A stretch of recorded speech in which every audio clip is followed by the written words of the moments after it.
أشهد أن لا إله إلا الله وحده لا شريك له وأشهد أن محمدا عبده ورسوله لا نبي بعده اللهم صل على نبينا محمد وعلى آله وأصحابه ومن تبعهم بإحسان إلى يوم القيامة. Yang kami hormati Ustadz Dr. Hidayat Nur Wahid, yang kami hormati para hadirin ngopi bareng IKD, ngobrol online pagi hari bersama IKD. Alhamdulillah pagi hari ini kita masih dipertemukan Allah Subhanahu wa Ta'ala.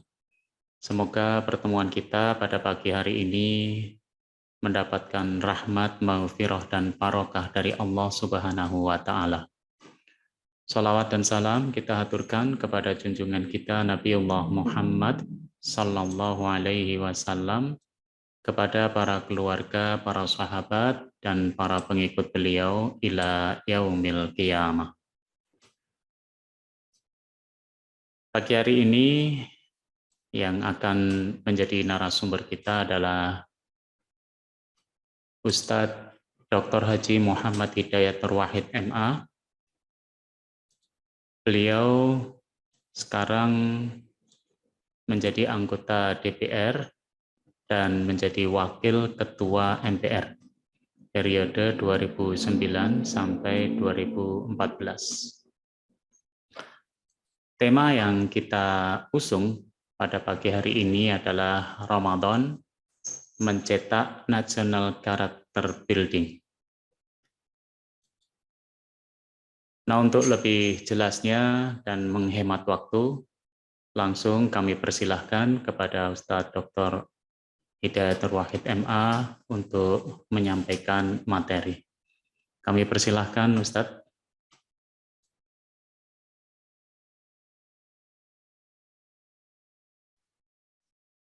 Bismillahirrahmanirrahim. Assalamualaikum warahmatullahi wabarakatuh. Waalaikumsalam warahmatullahi wabarakatuh. Segelinjang mugi binarkan sayanipun sampun sami sahur menika. Sampun Ustaz. Pun nggih, mboten wonten ingkang napa kesiangan basa Jawa ini pun napa menika kesiangan. Krinan. Krinan niku mboten awit keri kawit dipun itik-itik nggih. Yeah. Alhamdulillahirabbil alamin, alhamdulillahilladzi farada alaina asyama fi syahri Ramadan. Syahrul Ramadan alladzi unzila fihi al-Qur'an hudal linnas wa bayyinatin minal huda wal furqan. Alhamdulillahilladzi arsala rasulahu bil huda wa dinil haqqi lidhhirahu 'alad dini kullihi wa kafa billahi syahida wa kafa billahi nasira. Wa huwal ladzi ba'athahu mu'alliman wa mubasysyiran wa nadhira wa da'iyan ila Allahi bi'idnihi wa sirajan munira. Asyhadu an la ilaha illallah wahdahu la syarikalah wa asyhadu anna Muhammadan abduhu wa rasuluhu wa safiyyuhu alladzi la nabiyya ba'dah. Amma ba'd, faqala Allah azza wa jalla fi kitabil aziz, a'udzu billahi minasyaitonir rajim. Ya ayyuhalladzina amanu taqullaha wal tanzur nafsum ma qaddamat lighadin wattaqullah innallaha khabirum bima ta'malun. Wa qala aidan ya ayyuhalladzina amanu kutiba alaikumusiyam kama kutiba 'alal ladzina min qablikum la'allakum tattaqun. Shadaqallahul 'azim wa shadaqa rasulun nabiyul karim wa nahnu 'ala dzalika minal mu'minin. Saudara-saudariipun, saudara-saudari, akhwat sekalian, keluarga besar dari IKD di Yogyakarta, bersama Ustadz Abdullah Sunono, mungkin juga ada Ustadz Tulus dan seluruh serta ngopi. Tapi ngopi tadi sudah dijelaskan oleh Ustadz Abdullah Sunono, ya ngopi ini bukan berarti ngajak untuk mukah bahasanya gitu ya. Jadi ngobrol ngobrol online pagi bersama IKD. Masyaallah. Ngopi. Tapi nek pun sediakan kopi ya saya ya. Tapi nanti diunjuknya nanti pas waktu buka puasa gitu. Baik, alhamdulillah saya sampai ke tahniah kepada IKD Yogyakarta yang memaksimalkan Ramadan ini dengan kajian ngopinya, dan juga memaksimalkan kondisi COVID ini untuk kita tetap bisa ngaji bersama, silaturahim bersama, silaturahmi bersama, silaturahmi amali bersama, dan kita tidak dikalahkan oleh COVID karena kita tetap bisa melaksanakan ibadah kita tetap bisa melaksanakan ngaji kita tetap bisa melaksanakan silaturahim kita. Kalau secara fisik secara langsung belum bisa, ya malah sekarang secara non fisik. Jadi silaturahim kita bukan hanya fisik saja, tapi juga non fisik, bukan hanya lahir saja, tapi juga batin, bukan hanya di dunia nyata saja, tapi juga di dunia maya. Kita bisa semakin menghayati bagaimana kemudian proses pewahyuan bisa dihadirkan, iman bil ghaib, semuanya kemudian semakin bisa kita hayati. Jadi jazakumullah khairan, dan karenanya saya bisa bersilaturahim, terima kasih tanpa harus ke Jogja gitu ya. Dari Jakarta kita bisa bersilaturahim dengan Bapak dan Ibu semuanya.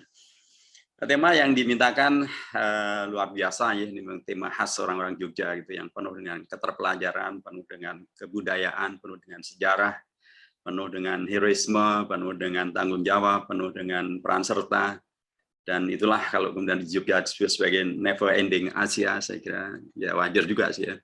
Mungkin bukan hanya never ending Asia, mudah-mudahan akan never ending for humanity yang tidak pernah berhenti. Tema tentang puasa dan pembentukan national character building, menurut saya kok bertemu ya dengan fakta bahwa dalam konteks Indonesia, sekalipun national character building saking bahasa Inggris ya, sanes bahasa Jawi menika, tapi sudah sangat dipopulerkan oleh Bung Karno gitu ya. Nah, karakter building, national character building itu beliau yang banyak bicara tentang hal itu. Sangat korelatif dengan fakta bahwa para founding fathers dahulu sudah menghadirkan kesepakatan yang menjadi bagian lain daripada national character building yang menjadi legacy yang diwariskan kepada kita semuanya. Dan itu bertemu dengan fakta tentang proklamasi kemerdekaan di Indonesia yang diproklamasikan pada bulan Ramadan, tanggalnya tanggal 9, tahun 1364 Hijriah, harinya hari Jumat. Nah, itu bertemu dengan hari-hari ini pastilah salah satu hadis yang populer adalah hadis tentang puasa itu awwalur rahmah wa awsatu maghfirah wa akhiruhu idqun minan nar, kan gitu. Puasa itu 10 hari pertamanya adalah rahmat dari Allah Subhanahu wa taala, 10 hari keduanya adalah maghfirah, 10 hari ketiganya adalah idqun minan nar. Nah, subhanallah, saya yakin bukan kebetulan ya, tapi karena memang di antara atau bahkan bagian yang sangat dipentingkan dari Bapak bangsa yang menghadirkan kesepakatan-kesepakatan nasional, menghadirkan karakter nasional yang kemudian disepakati dan bahkan menjadi dokumen yang amat sangat dipentingkan, sehingga Bung Karno ketika menyelenggarakan dekret pada tanggal 5 Juli tahun 59 menegaskan bahwa Piagam Jakarta adalah bagian tak terpisahkan dari undang-undang yang mengilhami atau menginspirasi daripada undang-undang, sehingga kemudian legalitas daripada pembukaan Undang-Undang Dasar menjadi sangat kuat karena ditegaskan dia menjadi bagian yang tak terpisahkan dari Undang-Undang Dasar. Dan pada era reformasi, pada saat MPR dipimpin oleh sebelum saya, oleh Pak Amin Rais, waktu itu MPR menyelenggarakan salah satu daripada amanat reformasi, yaitu amandemen terhadap Undang-Undang Dasar.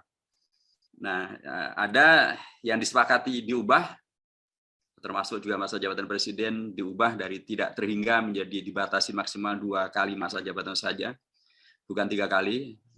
Kalau 3 kali itu memang untuk kepala desa.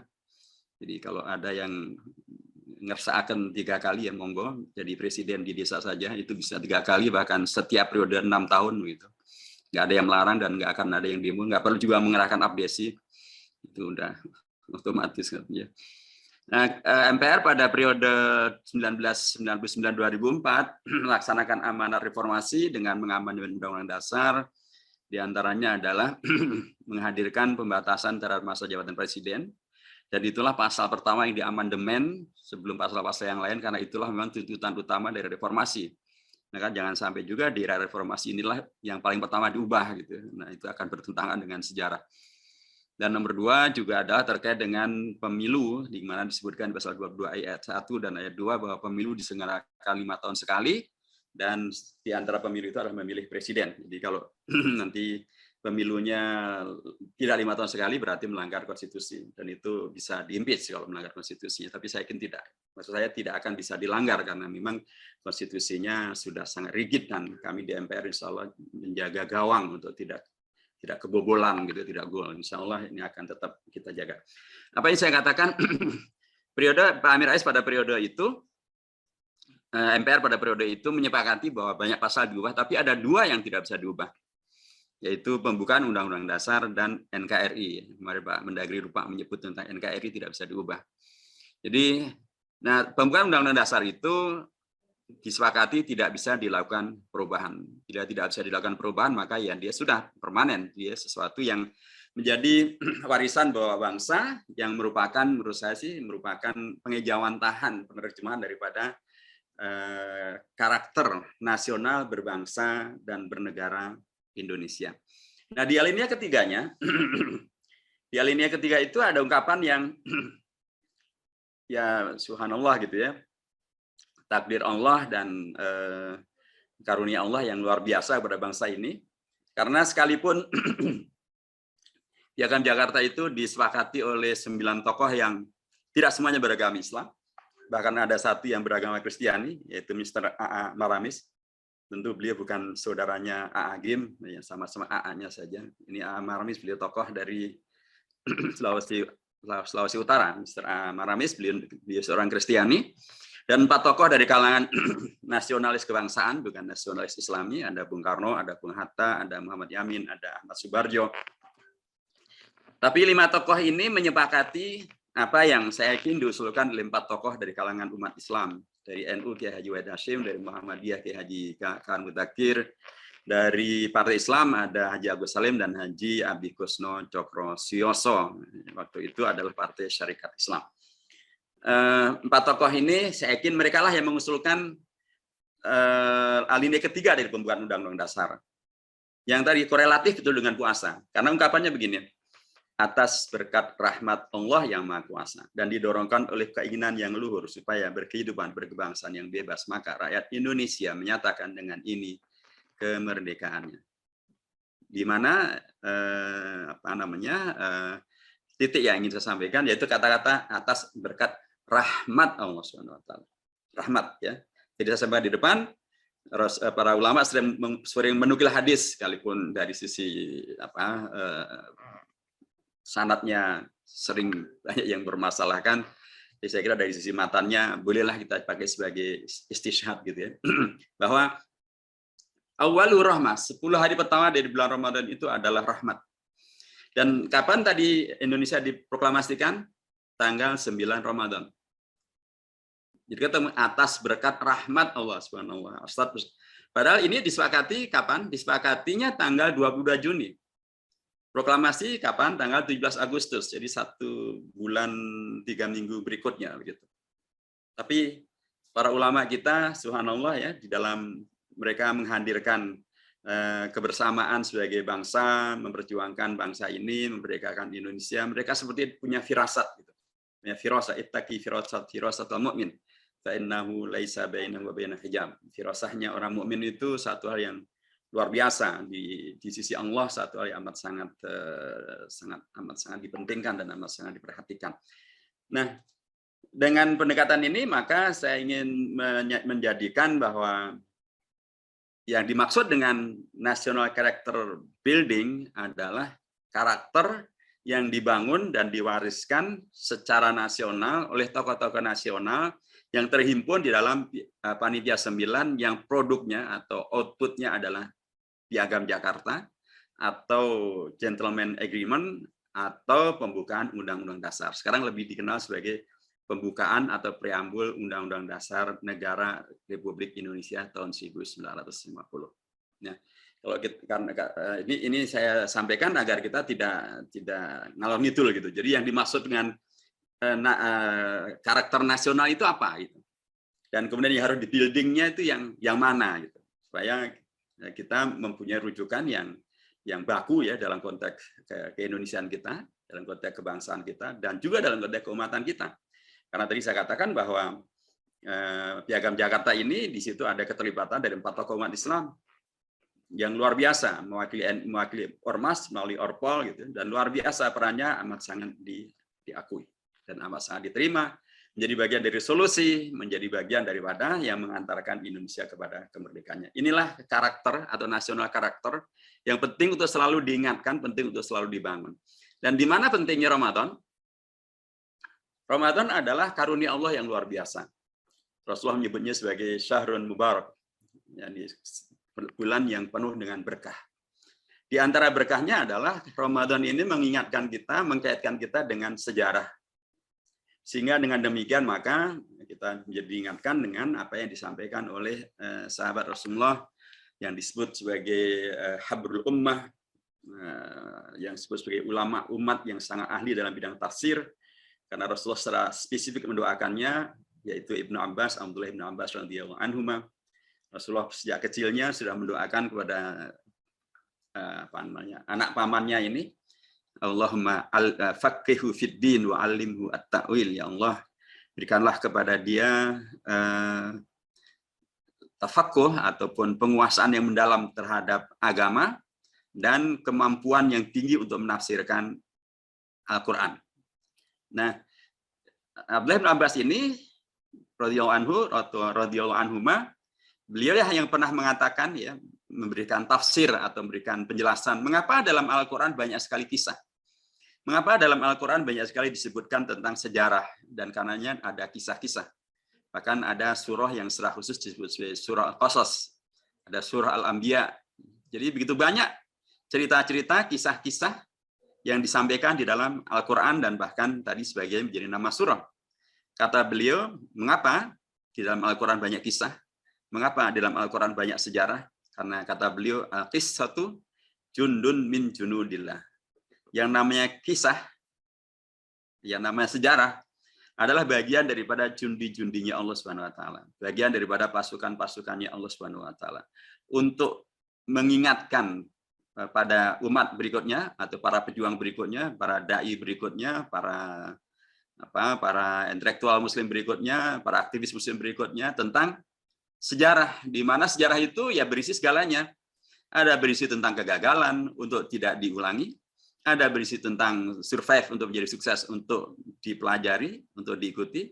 Ada sejarah tentang sukses yang berkelanjutan untuk juga tidak ditindaklanjuti. Demikianlah ada kemudian karenanya kalau terkait dengan masalah surviving untuk menghibur para dai untuk kemudian tetap survive, kalau sejarah terkait dengan dalam tanda kutip kekalahan agar para dai juga tidak lekas ngelokro gitu ya, tidak lekas putus asa, tidak lekas futur. Kalau terkait dengan kemenangan ya agar para dai tidak lekas gurur gitu ya. Gurur itu bahasa Indonesianya GR gitu ya. Agar kemudian kita semuanya dalam posisi yang pada ujung akhirnya, sebagaimana sejarahnya Rasulullah yang adalah merupakan teladan agung kita, adalah untuk pada ujung akhirnya adalah idhabu antum tulaqa. Anda menghadirkan kenegarawan yang luar biasa. Menghadirkan apa yang Al-Quran menyebutnya sebagai khaira ummah, apa yang Al-Quran menyebutnya sebagai wa ma arsalnaka illa rahmatil alamin. Dalam surah An-Nasr, ujung akhir daripada perjalanan sejarah ini adalah kemenangan bagi umat, kemenangan bagi kebenaran. Tapi kemenangan kebenaran itu ujung akhirnya bukanlah menjadi dolim, menjadi ekstremis, menjadi radikalis, menjadi teroris, ya, menjadi intoleran, tapi menjadi justru menghadirkan manusia-manusia yang karakternya unggulan, dengan akhlaknya yang unggulan. Itulah dalam surah An-Nasr yang sering saya sebut sebagai surah yang terakhir yang Allah wahyukan kepada Nabi Muhammad SAW. Kalau ayat yang terakhir memang adalah al-yauma akmaltu lakum dinakum wa atmamtu alaikum ni'mati wa raditu lakum al-Islam madinah. Tetapi kalau surah yang terakhir adalah surah An-Nasr. Idza jaa nasrullahi wal fath ra'aitan nas yadkhuluna fi dinil afwaja fasabbih bihamdi rabbika astaghfirhu innahu kana tawwaba. Ujung akhirnya adalah fasabbih bihamdi rabbika astaghfirhu innahu kana tawwaba. Dan karakter daripada orang-orang yang orientasinya adalah tasbih, tahmid, istighfar, pasti bukan karakter arogan, pasti bukan karakter lupa diri, pasti bukan karakter adigang adigung adikuno sopo siro sopo ingsun. Pasti bukan karakter tadi yang dalam bahasa yang serem-serem disebut sebagai radikalis, teroris, intoleran, ekstremis, eksklusif. Pasti bukan begitu. Orang yang orientasi ada tasbih, tahmid, istighfar pasti adalah orang-orang yang karakternya serba manusiawi, tapi sekaligus juga serba positif. Jadi saya ingin kembali pada prinsip bahwa Ramadan ini sesungguhnya adalah hadiah Allah, keberkahan yang luar biasa, karena kita diingatkan dengan sejarah. Diingatkan secara interaktif, diingatkan secara terinternalisasi, diingatkan secara interaktif dan internalisasi dalam waktu yang panjang, 24 jam setiap harinya, dan 30 hari atau 1 bulan selama 1 bulan Ramadan. Itu waktu yang luar biasa, amat sangat banyak, panjang, tetapi amat sangat efektif dan tidak dirasa sebagai sesuatu yang berat. Karena ini berlaku secara kolosal, secara komunal, secara kesemuanya, gitu ya. Antum bisa rujuk ya. Jarang sekali training gitu yang diselenggarakan yang kemudian melampaui 2 minggu. Training itu biasanya 1 minggu. Karena itulah orang bisa menjadi jenuh kalau berkepanjangan.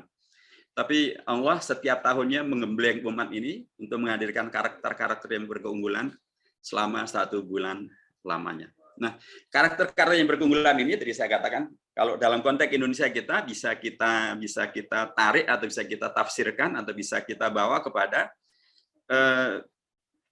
terinternalisasinya kembali, terfahaminya kembali tentang nilai-nilai yang telah diwariskan oleh bapak bangsa, yang sesungguhnya itu semuanya sangat bertemu juga dengan nilai-nilai yang diajarkan di dalam berpuasa.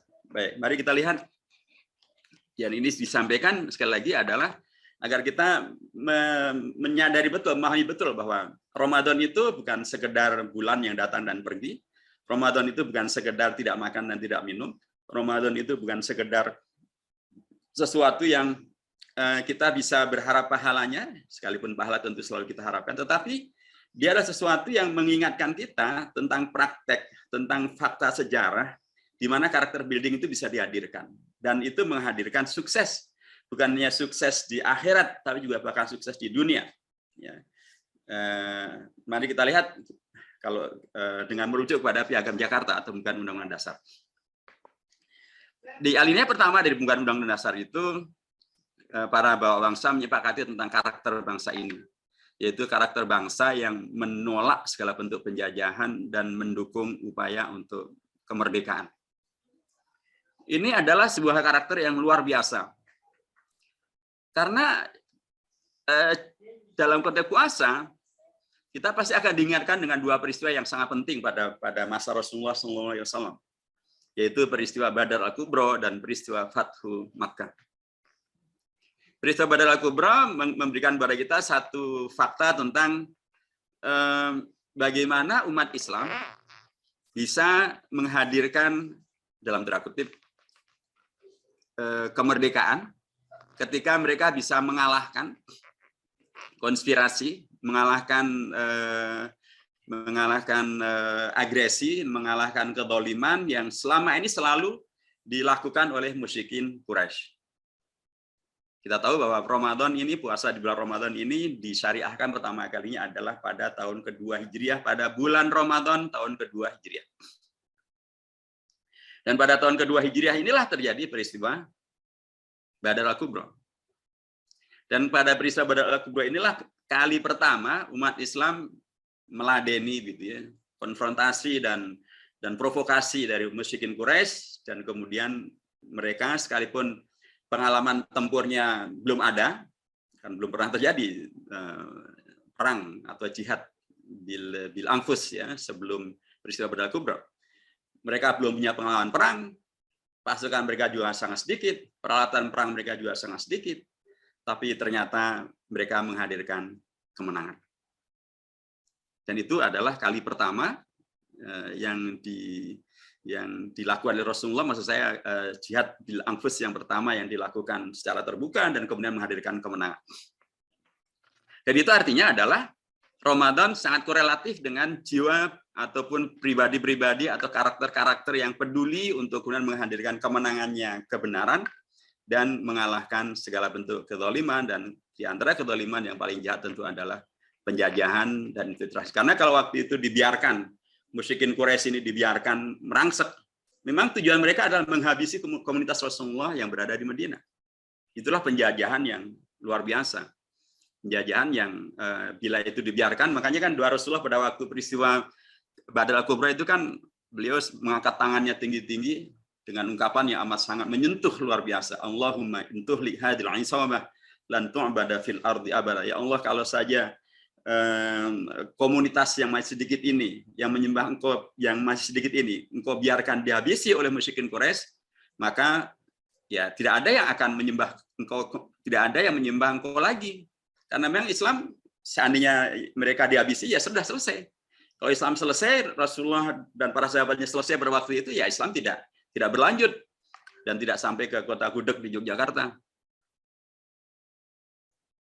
Jadi kalau itu dibiarkan musyrikin Quraisy itu berarti mereka akan melakukan bukan hanya penjajahan, tapi melakukan bahkan mungkin sejenis daripada genocide. Ya di apa namanya, dihabisi total. Ya, jadi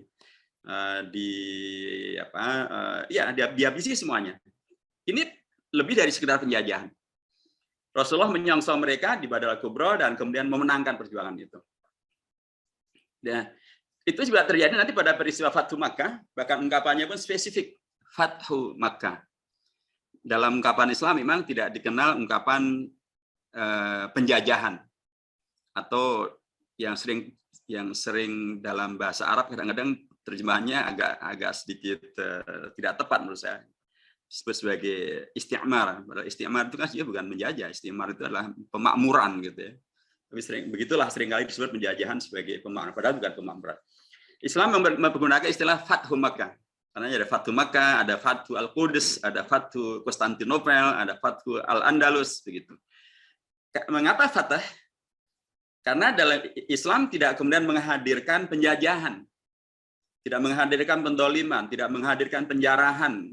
Itu Belanda menjajah Indonesia bukan hanya menjarah ya, kekayaan alam kita dijarah gitu ya. Ada pala, cengkeh dan lain sebagainya itu dijarah semuanya. Termasuk juga bahkan gamelan pun kan mereka jarah itu. Gamelan itu mereka bawa ke Ledan, manuskrip Jawa dibawa ke Ledan, wayang dibawa ke Ledan. Islam tidak. Tidak ada ceritanya Islam kemudian melakukan Fath Mesir, Fath Andalus, Fath Konstantinopel, Istanbul sekarang gitu ya. Kemudian mereka dirampok. Harta kekayaannya dibawa ke Mekah, harta kekayaannya dibawa ke Madinah, enggak pernah ada. Justru yang terjadi mereka dimakmurkan, mereka betul-betul dimakmurkan, dibuka, dijadikan maju. Mesir menjadi maju, Istanbul juga menjadi maju, Andalus juga menjadi luar biasa, menjadi pusat peradaban yang mencerahkan Eropa pada waktu itu. Jadi saya kembali bahwa Islam dengan Ramadan ini mengajarkan kepada kita bahwa orientasinya adalah berpihak kepada perjuangan untuk memenangkan kebenaran dan mengalahkan kezaliman termasuk penjajahan. Dan itu bisa dilakukan bukan hanya dalam konteks teori, dalam konteks praksis, dalam konteks apa yang dicontohkan oleh Rasulullah dalam peristiwa Badr al-Kubra dan dalam peristiwa Fathu Makkah yang lagi-lagi juga terjadi pada bulan Ramadan.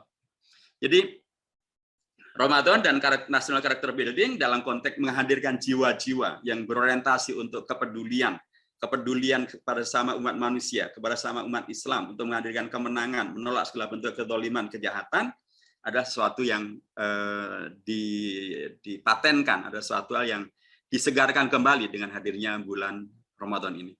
Dan karakter ini alhamdulillah dalam konteks Indonesia dan Palestina, alhamdulillah ini lekat betul gitu ya. Sekalipun belakangan ada yang kemudian mencoba untuk memberikan pemaknaan bahwa untuk Palestina itu nggak ada urusannya dengan Indonesia, itu urusannya orang Arab dan Israel, nggak ada urusannya dengan Indonesia.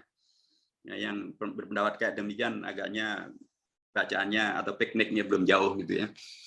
Lah Bung Karno aja luar biasa, bahkan sampai begitu luar biasanya beliau sampai lebih memilih Indonesia tidak masuk ke dalam babak final atau babak penyisihan berikutnya untuk ikut masuk dalam kejuaraan dunia tahun 1959 ketika Indonesia sebagai juara Asia Timur harus dalam babak penyisihan harus bertemu dengan Israel. Bung Karno lebih memilih untuk tidak memberangkatkan tim sepak bola Indonesia ketimbang harus bertemu dengan timnya Israel.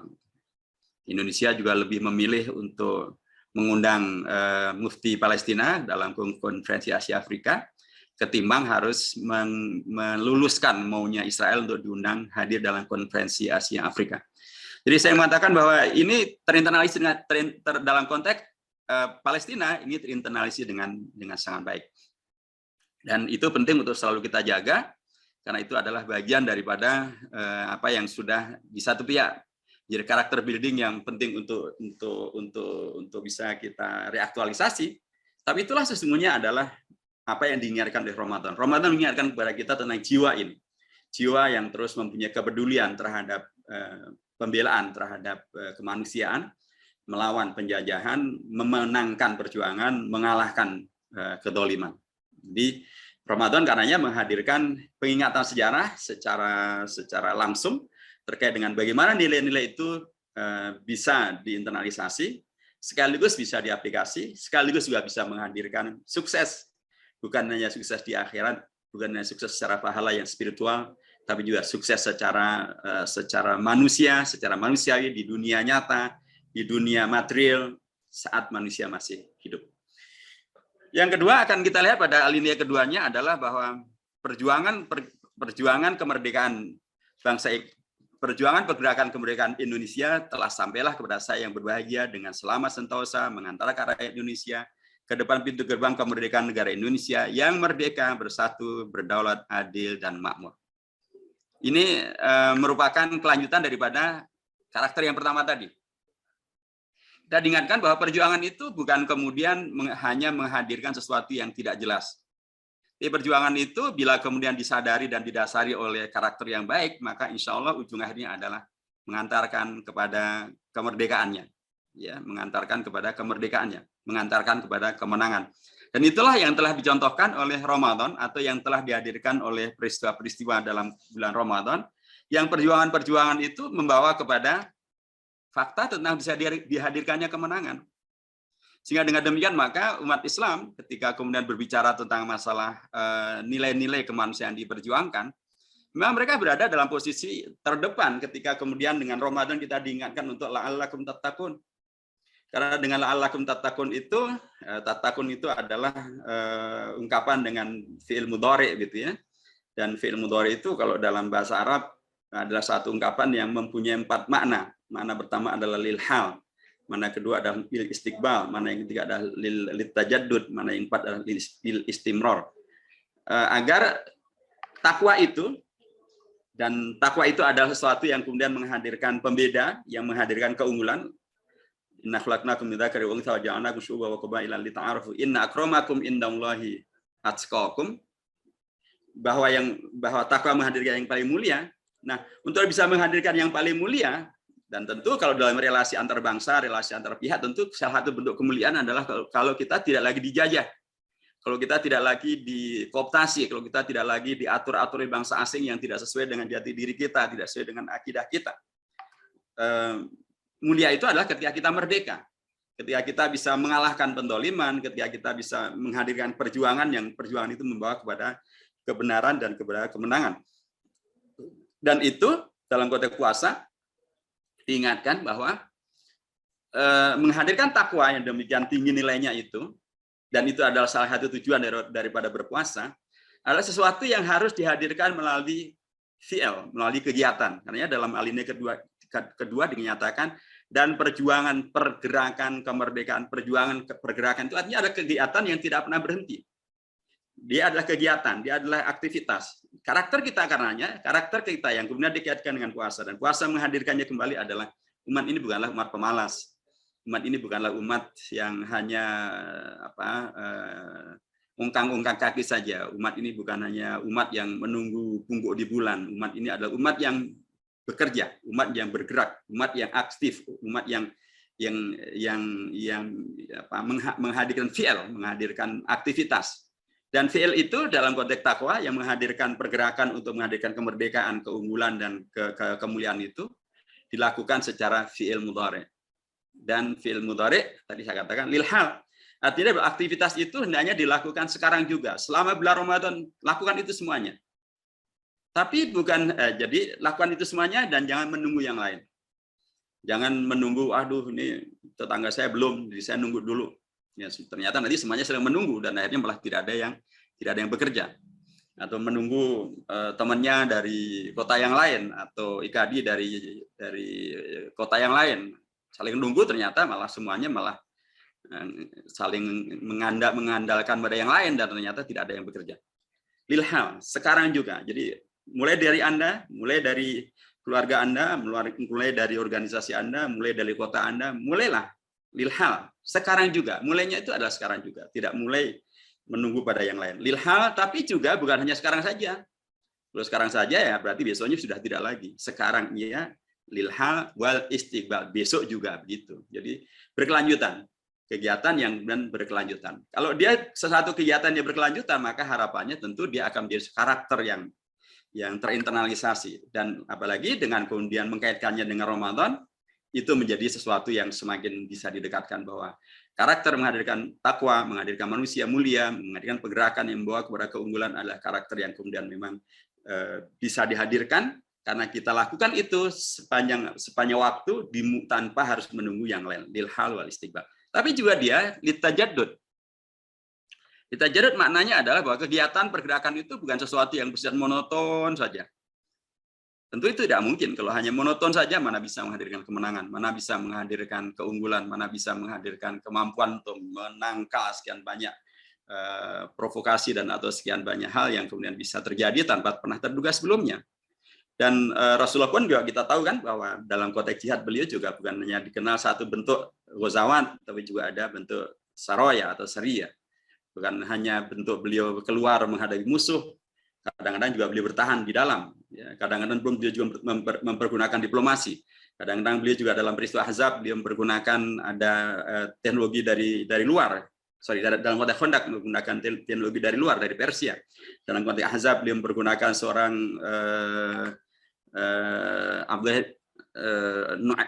Nu'aim bin Mas'ud Ats-Tsaqafi. Jadi ada tajaddud di situ.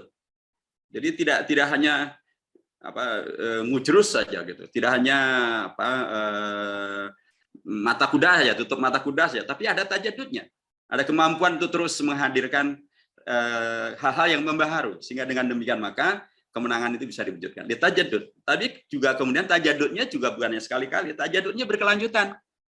Jika karenanya Islam menjadi agama yang terakhir, Quran sebagai wahyu yang terakhir, Rasulullah sebagai teladan yang terakhir, pastilah memerlukan tentang tajaddud yang istimror, yang berkelanjutan. Karena sebagai agama yang terakhir, sebagai kitab suci yang terakhir, sebagai nabi yang terakhir, sementara dunia terus berkelanjutan, pastilah akan bertemu dengan hal yang baru. Kalau tidak ada prinsip tentang tajaddud, prinsip tentang ijtihad, maka ya mungkin agama ini akan terjebak kepada satu waktu tertentu, satu budaya tertentu, satu bangsa tertentu, dan satu abad tertentu, dan itu tidak sesuai dengan prinsip sebagai agama yang terakhir maupun juga nabi yang terakhir maupun kitab suci yang terakhir. Jadi dengan pendekatan ini maka wajar bila kemudian karakter nasional dari berbangsa ini memang adalah karakter pergerakan yang berkelanjutan yang membawa kepada kesuksesan kemerdekaan, dan kemerdekaan itu menghadirkan sesuatu yang disebut sebagai negara yang merdeka, yang bersatu, berdaulat, adil, dan makmur.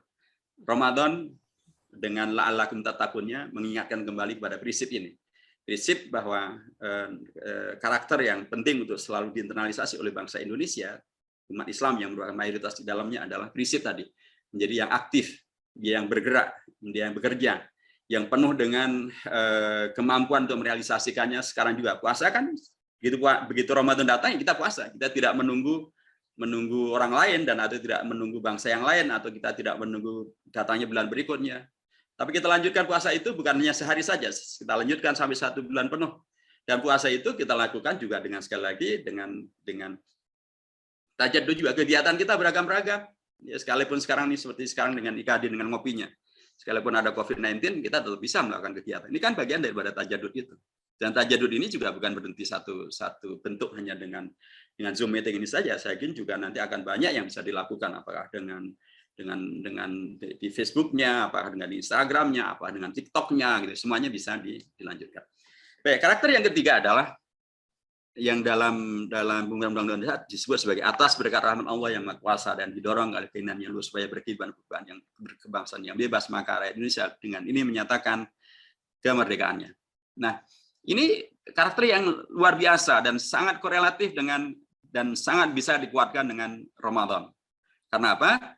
Di sini ada ungkapan yang tadi saya sampaikan sangat fenomenal, atas berkat rahmat Allah yang Maha Kuasa. Ini satu bukti bahwa umat Islam mempunyai peran yang luar biasa untuk mempersiapkan kemerdekaan Indonesia. Ungkapan ini tidak mungkin muncul dari tokoh-tokoh yang anti agama, komunis, Marxis, Leninis, nggak mungkin. Ini juga nggak mungkin dari kelompok yang sekuler. Nah, kalau sekuleristik pasti nggak muncul di sini. Ini juga tidak mungkin muncul dari kelompok-kelompok yang beragamanya menghadirkan sekularisasi. Ini juga pasti hanya muncul dari kelompok yang beragama, kelompok beragama yang tidak menghadirkan sekularisasi maupun sekularisme, itulah al-Islam. Dan ternyata mereka, di situ ada 4 tokoh yang tadi saya sebutkan, luar biasa berani, luar biasa percaya diri, luar biasa bisa mengkomunikasikan, luar biasa bisa diterima, dan luar biasa untuk kemudian bisa bahkan diterima oleh 9 tokoh dan nanti diterima oleh seluruh anggota BPUPK. Anggota BPUPK itu menerima hasil daripada Piagam Jakarta ini, dan nanti yang dipermasalahkan oleh salah satu daripada yang disebut dari Indonesia Timur bukan alinea ketiga ini, yang dipermasalahkan adalah 7 kata dalam Piagam Jakarta itu, tapi bukan tentang alinea ketiga ini. Ini diterima semuanya oleh BPUPK disebut, diterima oleh PPK diterima oleh panitia 9 diterima, dan di situ ada ungkapan yang sangat mendasar. Karakter yang sangat mendasar di bangsa ini adalah religiusitasnya, yaitu atas pengakuan bahwa kemerdekaan Indonesia adalah atas berkat rahmat Allah yang Maha Kuasa. Tentu saja ketika kemudian kita berjalan dalam konteks kehidupan bangsa, ya, karakter-karakter ini bisa kemudian memang bisa naik turun, timbul tenggelam, ya, karena ada pemberontakan PKI, ada pembubaran parlemen, ada kekuasaan yang tidak terbatas. Kadang-kadang ini terlupakan atau bisa dilupakan. Tetapi hadirnya Ramadan setiap tahun sesungguhnya menyegarkan kembali ingatan bahwa kita ini semuanya adalah hamba-hamba Allah. Dan apa yang kita dapatkan adalah atas berkat dan rahmat daripada Allah Subhanahu wa taala. Puasa menginternalisasi nilai tersebut. Dan bahkan dengan cara yang luar biasa. Dalam salah satu hadisnya, hadis qudsinya, ya, diriwayatkan di sana bahwa asya muli wa ana ajzi bihi. Bahwa puasa itu bahwa kullu amali ibni Adam lahu illa siyam, bahwa seluruh amal ibnu Adam bisa kembali kepada dirinya, bisa untuk dirinya saja kecuali puasa, karena puasa adalah untuk aku. Karena dalam yatruku ta'amahu li wa yatruku sarabahu li fa ana ajibi. Jadi hamba-hamba Allah itu begitu luar biasa, mereka mau berpuasa padahal mereka bisa ngerjain gitu ya. Tapi mereka tetap ikhlas untuk berpuasa, tidak makan, tidak minum selama 1 bulan lamanya, merubah jadwal kehidupan dari pagi menjadi yang mestinya siang menjadi malam, yang malam menjadi siang. Itu mereka lakukan dengan ikhlas selama 1 bulan penuh. Dan itu bisa terjadi karena sekali lagi adanya keyakinan terhadap rahmat dan berkah daripada Allah Subhanahu wa taala. Nah, keyakinan ini seringkali tadi dalam semangat awalnya saya sampaikan seringkali terjadi seolah-olah terbebas dan terlepas daripada puasa kita atau ibadah kita, atau juga terlepas daripada kehidupan nasional kita, kehidupan kebangsaan kita. Seolah-olah ini 2 hal yang berbeda.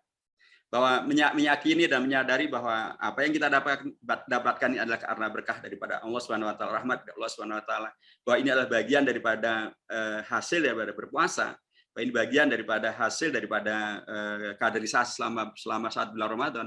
Seringkali tidak kita rasakan, seringkali kita lupakan.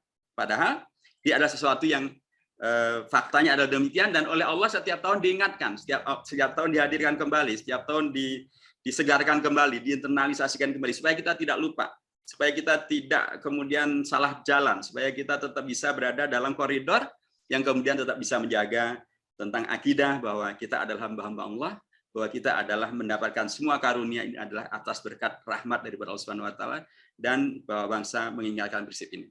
Sehingga dengan demikian maka dalam perjalanannya mestinya karakter ini membawa kepada kita untuk teguh dalam keagamaan kita, istiqomah dalam keagamaan kita, keagamaan yang menghadirkan pada kemenangan, keagamaan yang menghadirkan ketakwaan yang artinya adalah menghadirkan kemuliaan dan keunggulan, tapi sekaligus juga keagamaan yang menghadirkan karenanya koreksi terhadap penyimpangan-penyimpangan, apakah namanya penyimpangan yang tidak sesuai dengan prinsip atas berkat rahmat Allah itu bisa jadi adalah penyimpangan dengan ideologi komunisme, ideologi ateisme, ideologi leninisme, ideologi liberalisme, ideologi kapitalisme, ideologi hedonisme, ideologi apapun yang kemudian tidak sesuai dengan prinsip atas berkat rahmat Allah Subhanahu wa taala. Jadi puasa karenanya mengajarkan kepada kita dan memberikan contoh kepada kita tentang nilai-nilai ini bisa dipatrikan, bisa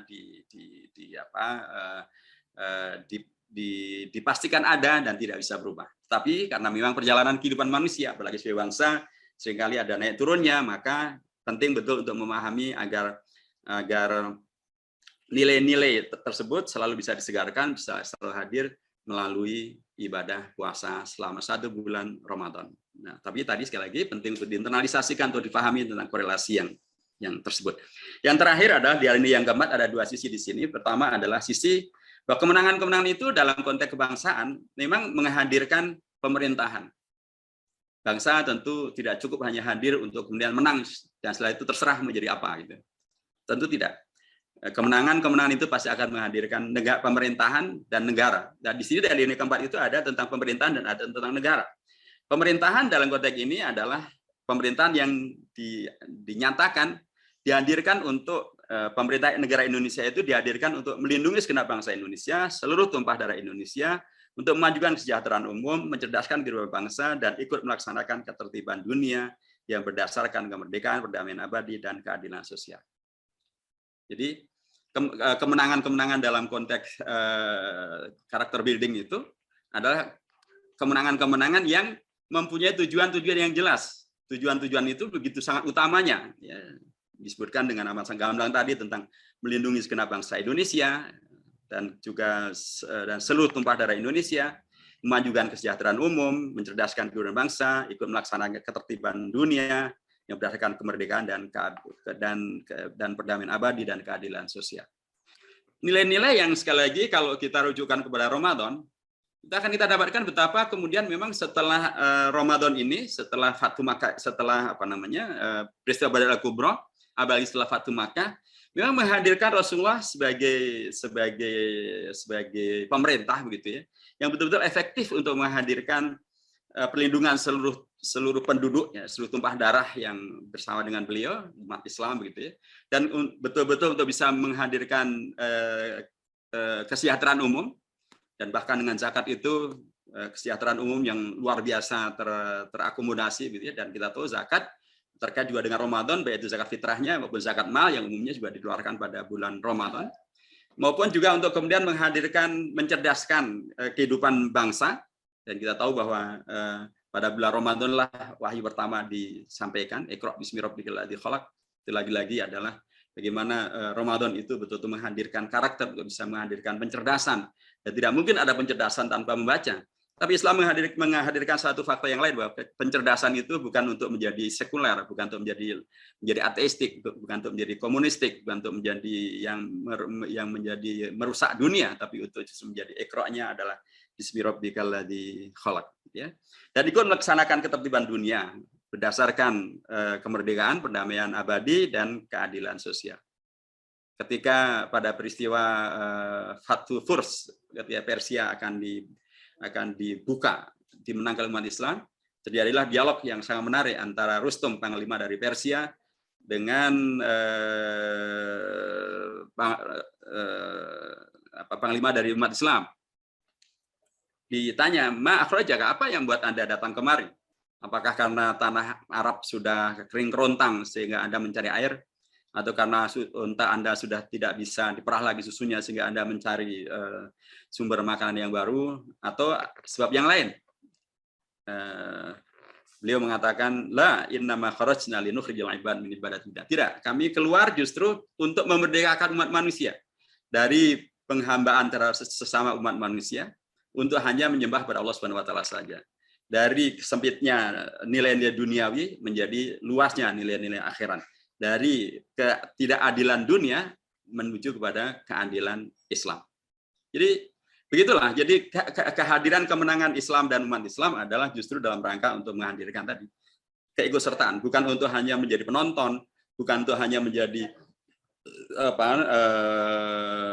yang teriak ura gitu, sekarang yang ramai dalam konteks Putin gitu ya, ura gitu. Tapi justru dalam rangka untuk terlibat menghadirkan tadi kemerdekaan pada tingkat manusia, memerdekakan mereka dari segala bentuk penghambaan sama manusia, eksploitasi antar manusia, menghadirkan keunggulan untuk kemudian membawa kepada kemerdekaan yang hakiki.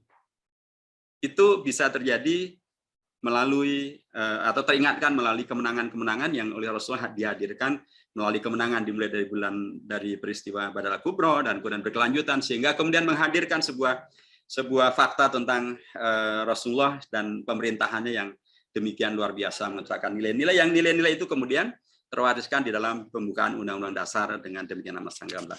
Yang terakhir tentu di alinea keempat bagian yang kedua adalah tentang kalau tadi tentang pemerintahan, karakter daripada bangsa ini adalah mempunyai pemerintahan. Pemerintahan yang apa? Bukan pemerintahan yang membiarkan rakyatnya menjadi tidak terlindungi ataupun rakyatnya kemudian menjadi tidak makmur, kemudian dijajah oleh kedelai impor maupun juga oleh minyak goreng yang langka maupun juga tidak. Dari pemerintahan yang betul bisa menghadirkan solusi, memakmurkan kehidupan bangsa, mencerdaskan kehidupan bangsa juga, dan kemudian membuat bangsa ini tidak menjadi bangsa yang menjadi penonton saja, menjadi pelengkap penderita, tapi bangsa yang aktif. Yang terakhir adalah kemudian hadirnya negara. Ya, dari Piagam Jakarta itu kemudian disepakati untuk menghadirkan negara Indonesia dalam satu susunan negara Republik Indonesia yang berkedaulatan rakyat dengan berdasar kepada 5 sila ketuhanan Yang Maha Esa dan seterusnya. Nah, ini juga menjadi amat sangat dipentingkan. Jadi dalam konteks Ramadan kita diingatkan bahwa kemenangan Rasulullah pada peristiwa Badar Al-Kubra dan kemudian pada peristiwa Fatu Makkah memang menghadirkan bukan sekedar pemerintahan, tapi bahkan menghadirkan negara. Sekalipun memang definisi negara dan pemerintahan bisa diperdebatkan, tetapi yang jelas adalah bahwa Rasulullah menghadirkan kepada kita satu efektivitas daripada pemerintahan, efektivitas daripada negara, yang kemudian menghadirkan nilai-nilai, yang nilai-nilai itu adalah nilai-nilai yang dalam konteks Ramadan adalah nilai-nilai yang betul-betul diejawantahkan, dicontohkan, diajarkan, dipraktekkan oleh Rasulullah dan para sahabatnya melalui ajaran-ajaran Al-Quran dan ajaran dan sunnahnya Rasulullah SAW. Kalau itu kemudian kita lihat dalam konteks negara, kemudian terlaksananya prinsip tentang ajaran agama, ya Ramadan adalah sebuah sarana terbuka 1 bulan lamanya bagaimana agama itu dilaksanakan dengan demikian luar biasa serius. Bayangkan orang tidak makan dan tidak minum dan mengubah pola hidupnya selama 1 bulan dan dilakukan dengan aman, nyaman dan tanpa masalah. Itu adalah sebuah ketaatan yang luar biasa. Pemaknaan daripada ketuhanan Yang Maha Esa dengan makna yang amat sangat luar biasa. Kemanusiaan yang adil dan beradab. Islam dengan Ramadannya itu menghadirkan nilai-nilai kemanusiawi yang luar biasa. Ya, karena tidak juga kemudian digebiah semuanya harus berpuasa dalam kondisi apapun. Kan tentu saja ada ingkunut mardo wala safarin. Kalau kita sedang dalam bepergian atau kita lagi sakit, dimungkinkan untuk tidak melakukan puasa, sekalipun nanti tetap akan ada qadanya. Puasa juga memberikan kondisi yang berbeda-beda. Ya, tidak semuanya kemudian wajib puasa. Wanita yang kemudian sedang berhalangan tidak wajib puasa. Anak-anak yang belum balik tidak wajib puasa. Itu ada nilai-nilai manusiawi yang adil dan juga sekaligus beradab. Persatuan Indonesia. Puasa juga menghadirkan pada kita tentang nilai pentingnya nilai tentang persatuan. Ya. Kita mengetahui tentang kita bisa beragam dari latar belakang kita beragam suku, beragam latar belakang jenis, latar belakang profesi. Tapi dalam konteks puasa kita menjadi satu. Mulai puasanya bareng dalam konteks sahur dan kemudian dengan bukanya juga bareng ya. Dan semuanya pasti juga bareng puasanya 1 bulan pada 1 Ramadan, sekalipun 1 Ramadan ada tanggal 2 April maupun tanggal 3 April, tapi pastilah semuanya 1 Ramadan gitu ya, sesuai dengan ijtihad dari masing-masingnya begitu. Nah, kemudian menghadirkan kesatu paduan bangsa, dan itu luar biasa, akan sangat kita nikmati gitu ya ketika dalam kondisi normal kemudian kita mungkin melakukan tarawih, dalam kondisi normal kita bisa melakukan buka puasa bersama, mungkin juga tadarus bersama. Kalau dulu waktu saya masih di Prambanan itu kita masih kecil waktu itu, kita biasa habis tarawih kemudian aja tadarus keliling dari rumah ke rumah, subhanallah luar biasa, amat sangat mengguyupkan persatuan Indonesia. Jadi Ramadan menghadirkan kesatu paduan, bahkan kalaupun misalnya difahami ada beda antara ru'yah dan hisab, tapi difahami bahwa itu adalah perbedaan yang tidak menghadirkan dan tidak memerlukan saling mengkafirkan dan atau saling menegasikan, justru akan menghadirkan satu saling menghormati untuk kemudian kita bisa saling menerima. Tadi yang terakhir, yang keempat tentu adalah kerakyatan bil hikmah bisa dalam musyawarah perwakilan. Kita mengetahui betapa dengan Ramadan ini kita juga sangat diajarkan untuk saling peduli tentang kerakyatan, karenanya ada pahala yang luar biasa bagi siapapun yang memberikan makanan bagi yang berbuka puasa. Dan kemudian pun juga pahala daripada sedekah pada selama bulan Ramadan yang berlipat-lipat ganda. Kerakyatan, kepedulian terhadap nasib sesama, dan kemudian itu dilakukan dengan sepenuh tanggung jawab dengan bermusyawarah dan atau maksimalkan potensi-potensi orang-orang bergumulan dalam mereka yang mempunyai menjadi jiwa yang atau bisa yang mewakili kita semuanya. Ramadan memberikan kepada kita sebuah ruang yang luar biasa untuk kemudian nilai-nilai ini bisa dilaksanakan, dan itu sudah demikian terbuka, sangat bisa dilakukan, dan demikian seterusnya selalu bisa dilakukan. Dan yang terakhir adalah keadilan sosial bagi seluruh Indonesia. Ramadan mengajarkan kepada kita tentang pentingnya jiwa-jiwa sosial itu. Dan jiwa sosial yang tidak lagi melihat sekedar latar belakang kulit, latar belakang suku, latar belakang madhab, latar belakang organisasi, tapi adalah untuk semuanya. Karena kita akan lihat betapa kemudian Rasulullah pun juga mengajarkan tentang berbagi dan tentang bersedekah, tentang peduli dengan tentang zakat gitu ya, dikaitkan dengan Ramadan maupun bulan Ramadan, tanpa kemudian juga mengkaitkan kepada sekedar latar belakang kabilah, latar belakang kawasan gitu, tapi adalah kepada semuanya. Nah, karakter ini oleh Ramadan sesungguhnya dihadirkan begitu amat sangat kuat, begitu amat sangat terulang dan amat sangat kokoh ya. Dan harusnya itulah yang juga kemudian terbawa ke dalam karakter kita semuanya. Sayang sekali yang terjadi adalah bahwa seperti terjadi pembelahan, terjadi sekularisasi tanpa disadari. Bahwa seolah-olah yang kita lakukan pada kondisi di luar bulan Ramadan seolah-olah tidak ada hubungannya dengan bulan Ramadan. Seolah-olah apa yang kita lakukan pada bulan Ramadan ya hanya berhenti pada Ramadan saja. Setelah itu tidak ada dampaknya. Padahal perintahnya dalam Al-Quran adalah walakin kunu rabbaniyin, agarlah kita menjadi hamba-hamba Allah sepanjang waktu, bukan menjadi kunu ramadhaniyin, jadi hamba-hamba Allah hanya selama bulan Ramadan dengan karakter-karakter positif hanya di bulan Ramadan, nasional karakter yang dibangun juga hanya untuk bulan Ramadan.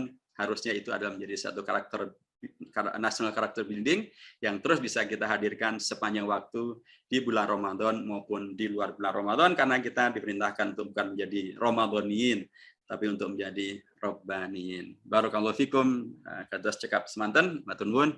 Assalamualaikum warahmatullahi wabarakatuh. Waalaikumsalam warahmatullahi wabarakatuh. Luar biasa penyampaian dari Ustadz Hidayat Nur Wahid pagi hari ini, dan yang nunggu bertanya sudah cukup banyak. Yang pertama Pak Ruri, kami persilahkan. Jazakallah Ustaz. Assalamualaikum warahmatullahi wabarakatuh. Waalaikumsalam. Terima kasih Ustadz Nono telah mengadakan acara ini sehingga kita bisa ikut ngopi bareng. Yang pertama, saya ingat sebuah bangsa itu akan ada penerusnya. Artinya kami sebagai anak muda di sini butuh sebuah kepercayaan, sikoh, bagaimana anak-anak muda ini di tengah kondisi yang susah, hari ini seorang pemimpin bisa bilang A tetapi besok bisa bilang B dan seterusnya. Artinya kalau kita lihat di Al-Quran itu kabura maqtan indallah an taqulu ma la taf'alun, mungkin berlaku pada orang-orang seperti itu.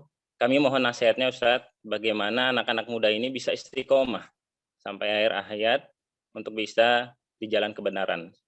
Dan kami juga terima kasih acara ini sudah dibentuk, dan mudah-mudahan IKADI bisa lebih lama membuat acara ini, artinya 90 menit, kalau 60 menit mungkin waktunya sudah selesai Ustadz ya. Itu singkat pertanyaan dari kami. Terima kasih. Assalamualaikum warahmatullahi wabarakatuh. Waalaikumsalam warahmatullahi wabarakatuh. Saya jawab rumnya ya supaya nggak lupa nanti. Ya pertama jazakumullah khair ya. Jadi memang sangat benar gitu bahwa kita perlu kritis, dan karenanya perlu juga mengingatkan beliau-beliau yang esoknya dele, sorenya jadi tempe, malamnya kita santap untuk buka puasa atau sahur gitu ya.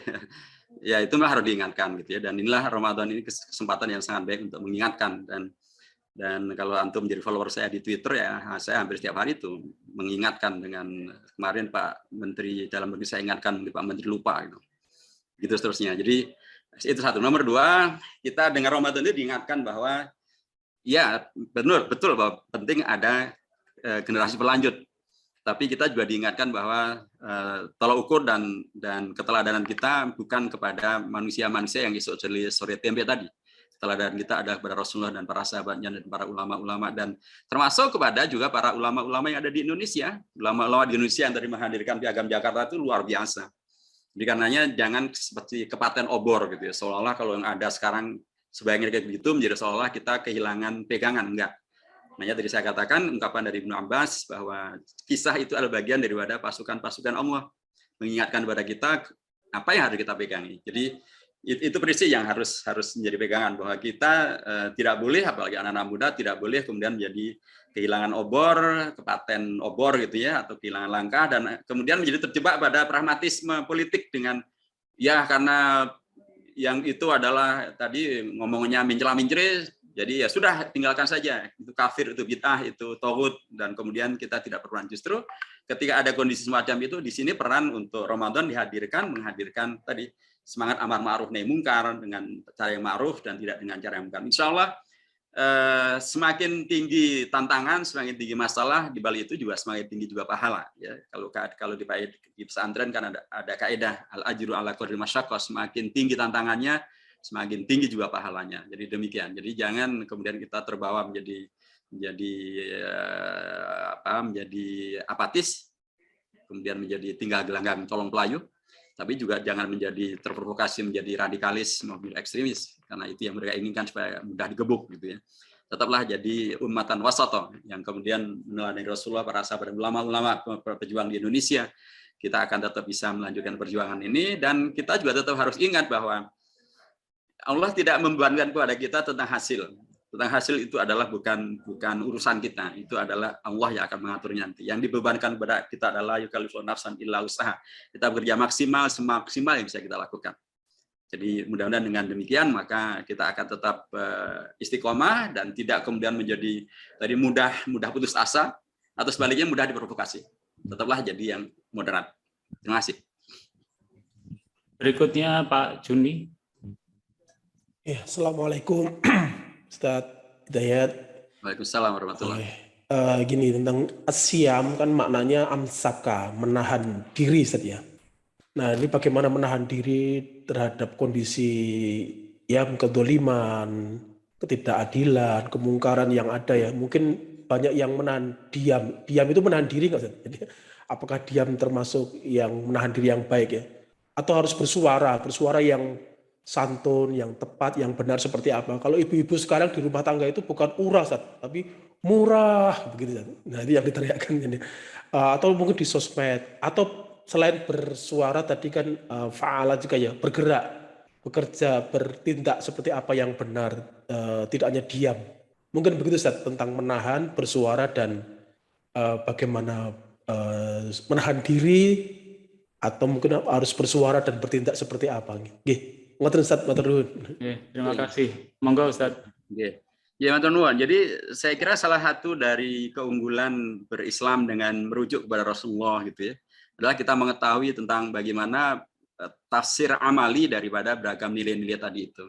Apa yang dilakukan Rasulullah dan para sahabatnya itulah tafsir yang paling benar tentang bagaimana sih memaknai bahwa yang namanya asyam adalah al-imsak, adalah menahan diri. Apakah artinya kemudian menahan diri diam saja ketika diserbu oleh musyrikin Quraisy dalam peristiwa Badar al-Kubra? Kalau diam saja ya habis. Makanya Rasulullah bukan hanya diam, beliau bahkan menyongsong keluar dari Medina berangkat ke Badar. Itu ratusan kilo itu beliau jalani. Jadi menahan diri bukan berarti kemudian membiarkan umat Islam dihabisi. Itu nyata betul. Menahan diri bukan juga kemudian asal berjuang untuk kemudian ya yang penting sudah kewajiban gugur, enggak juga. Bahkan Rasulullah pada waktu itu menerima usulan dan atau saran ya dari para sahabatnya ketika menentukan di mana kita harus membuat benteng-benteng pertahanan pada peristiwa Badar al-Kubra itu. Dan Rasulullah mengikuti apa yang disarankan oleh para sahabat-sahabatnya karena itu yang lebih tepat. Menahan diri artinya juga adalah berlaku rasional untuk menghadirkan kemenangan. Menahan diri juga bukan berarti kemudian dalam tanda kutip lepas dari meminta bermunajat ya, memohon kepada Allah Subhanahu wa taala apa yang terbaik. Kita tahu bagaimana Rasul bahkan berdoa dengan tadi saya sampaikan, Allahumma intuhlik hadhil isabah lan tu'bada fil ardi abada. Nahan diri juga artinya adalah memaksimalkan usaha secara spiritual agar dimenangkan oleh Allah. Menahan diri bukan berarti kemudian akan menjadi sesuatu yang hanya gagal saja atau tidak ada hasilnya. Tapi menahan diri ternyata hasilnya adalah kemenangan. Itulah peristiwa Badar al-Kubra dan peristiwa Fatu Makkah. Tapi luar biasa, menahan diri artinya adalah bukan kemudian menang itu menghadirkan tadi adigang adikuno sopo siro sopo ingsun sak geleme dhewe atau sak karepmu dhewe, tapi justru menghadirkan kenegarawanan yang luar biasa, menghadirkan Islam yang betul-betul rahmatul alamin. Karena pada waktu peristiwa Badar al-Kubra kan banyak tawanan kan, tawanan-tawanan itu kemudian Rasulullah bermusyawarah kepada sahabat, mau diapakan nih tawanan-tawanan ini? Kalau Umar bin Khattab kan usulan beliau dihabisi saja Rasulullah. Itu mereka kemarin sudah berlaku jahat kepada Rasulullah dan para umat. Sekarang mereka kita habisi. Toh mereka tawaran perang. Tapi Abu Bakar As-Siddiq berpendapat bukan, tidak Rasulullah. Jadikan mereka sebagai jadikan pembebasan mereka yaitu untuk mengajarkan kepada para sahabat Rasulullah yang masih buta huruf agar mereka bisa baca tulis, dan kemudian setelah itu baru kita bebaskan. Rasulullah mengambil ini, pendapatnya Abu Bakar yang diambil Rasulullah. Menahan diri artinya juga bisa mendapatkan kemenangan, dan ketika menang kemudian menahan diri artinya adalah tidak kemudian menjadikan kemenangan itu sebagai tadi euforia kemenangan, kemudian dihabisi, kemudian disingkirkan, kemudian dimusnahkan yang lain. Enggak, justru menghadirkan pemberdayaan yang luar biasa, kemanusiaan yang luar biasa. Begitulah salah satu daripada makna dan keunggulan daripada berislam dengan merujuk kepada Rasulullah, kepada para sahabat, kepada para ulama, sehingga kita tidak salah di dalam memahami tentang masalah menahan diri. Dalam konteks Indonesia ada yang kurang memaknai tentang hadis ketika kemudian seorang diprovokasi dan kemudian akan bermarah dan kemudian dia mengatakan ini soim. Ya, kata beliau mungkin itu kata-kata ini soim mungkin harus dibahasakan dengan bahasanya orang dari Sumatera Utara. Ini soim, ya gitu. Jadi supaya kemudian orang tidak semau gue untuk kemudian mengerjain orang-orang yang berpuasa dan menahan diri. Dan itulah yang bisa sampaikan dalam konteks ini. Mudah-mudahan akan bisa kita lanjutkan pada berikutnya. Satu lagi Ustadz, pertanyaan. Bagaimana memadukan antara pembentukan karakter Islami dan karakter nasionalis yang merupakan tuntutan dari Undang-Undang Sisdiknas dalam mendidik anak didik kita? Ya, pertama Undang-Undang Sisdiknas itu harus juga dikembalikan kepada Undang-Undang Dasar. Dan Undang-Undang Dasar harus kembali kepada pembukaan Undang-Undang Dasar. Karena belakangan ini Mas Menteri ini banyak menghadirkan pemaknaan yang agak kacau gitu ya. Terakhir beliau membuat rancangan undang-undang tentang Sisdiknas dan kemudian madrasah dikeluarkan dari pasal. Dan ketika kita kritik keras, dia mengatakan itu tidak dihilangkan, tidak dihapuskan, tapi adanya di penjelasan. Jadi malah mengkonfirmasi menghilangkan. Karena kalau adanya di penjelasan itu bukan undang-undang, gitu kan? Padahal undang-undang tentang Sisdiknas Undang-Undang Nomor 20 Tahun 2003 tegas menyebutkan madrasah berdampingan dengan sekolah di dalam undang-undang tersebut. Jadi Undang-Undang Sisdiknas juga harus dikoreksi. Sebelumnya kan juga beliau membuat tentang itu kan peta jalan pendidikan nasional tahun 2020 2023 2035. Di situ agama hilang sama sekali. Kita kritik keras dengan Muhammadiyah dan lain sebagainya, akhirnya dimasukkan. Kemudian juga dibuatlah peraturan pemerintah tentang Sistem Nasional Pendidikan Indonesia, di mana di situ malah iman takwa akhlak mulia hilang. Padahal iman takwa akhlak mulia itu adalah ketentuan Undang-Undang Dasar. Jadi saya ingin mengatakan bahwa dengan pendekatan ini maka apa yang ada dalam Sisdiknas tidak boleh bertentangan dengan apa yang ada di dalam Undang-Undang Dasar. Tidak boleh bertentangan dengan apa yang ada dalam pembukaan Undang-Undang Dasar. Karenanya kalau pribadi nasionalis haruslah kemudian bukan pribadi nasionalis yang chauvinistik, bukan pribadi nasionalis yang sekuleristik, tapi pribadi nasionalis yang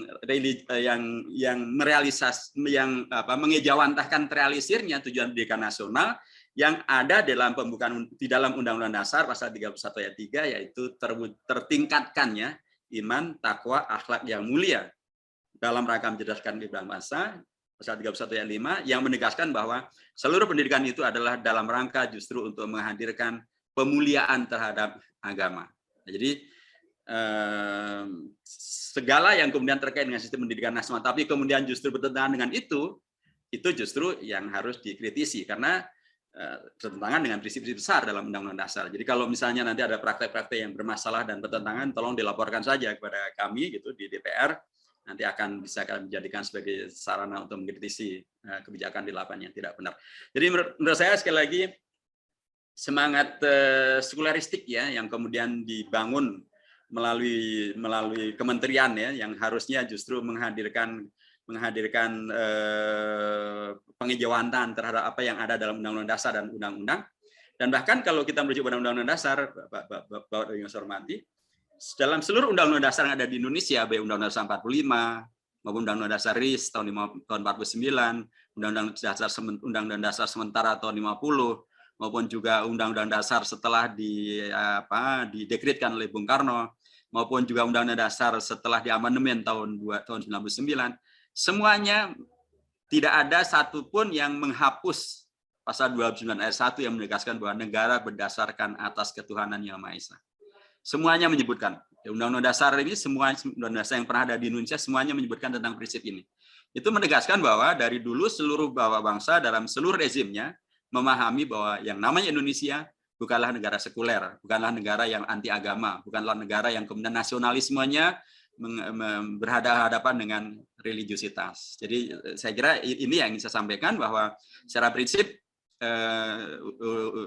Undang-Undang Sisdiknas harus difahami dalam konteks Undang-Undang Dasar, dalam konteks Pancasila, dalam konteks pembukaan Undang-Undang Dasar, tidak justru difahami dalam konteks yang justru berseberangan. Kalau itu berseberangan ya dengan sendirinya adalah gugur.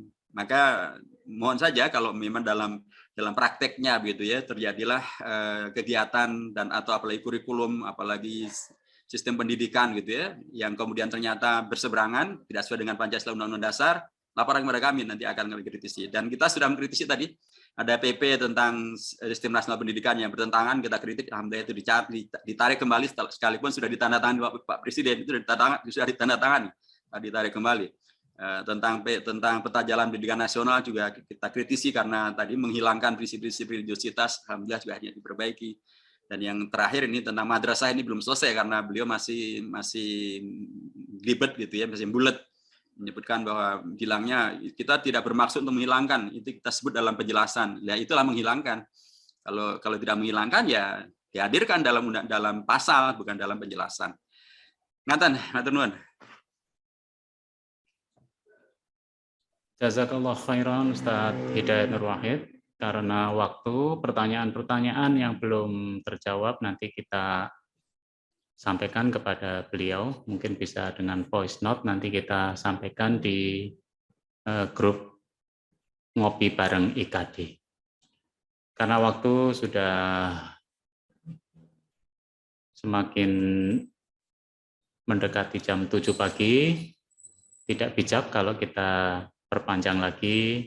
Kami ucapkan jazakumullah khairan jaza pada Ustadz Dr. Hidayat Nur Wahid. Semoga Allah SWT menjaga beliau, memberi kesehatan dan memberikan rahmat barokah kepada Ustadz Hidayat Nur Wahid. Kurang lebihnya saya minta maaf. Mari kita tutup pertemuan pada pagi hari ini dengan membaca doa kafaratul majlis. Subhanakallahumma bihamdika asyhadu an la ilaha illa anta astaghfiruka wa atubu ilaik. Assalamualaikum warahmatullahi wabarakatuh. Waalaikumsalam warahmatullahi wabarakatuh. Nggih, nuwun. Pamit nggih. Nggih. Assalamualaikum warahmatullahi wabarakatuh. Waalaikumsalam warahmatullahi wabarakatuh.